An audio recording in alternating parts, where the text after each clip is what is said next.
aytganlarimni hammasini qildingizmi? Ha, hammasini qilib qo'ydim Nargizaxon. Kirlaringizni yuvib qo'ydim. Ha, qo'lda yuvdingizmi? Ha, ayrimlarini qo'lda, ayrimlarini kir mashinkaga soldim. Yaxshi, ranglari ochilibdi.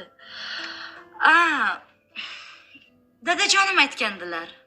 Rosa ovqatlarni shirin qilarkansiz, pazanda ekansiz, a?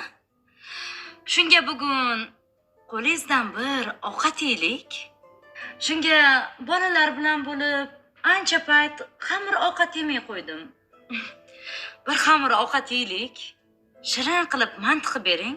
Faqatchi xamirini yupqa qilib yoyib, kichkinagina qilib tuging, xo'p? Xo'p bo'ladi. Xo'p, chuchvaradek bo'lsa bo'ladimi? Yo'q. Javonchalik emas. Mantidek. Xo'p bo'ladi. Nargizaxon, xo'p bo'ladi. O'ylaymanki, men qilgan mantilar albatta sizga yoqadi. Mayli. Rahmat.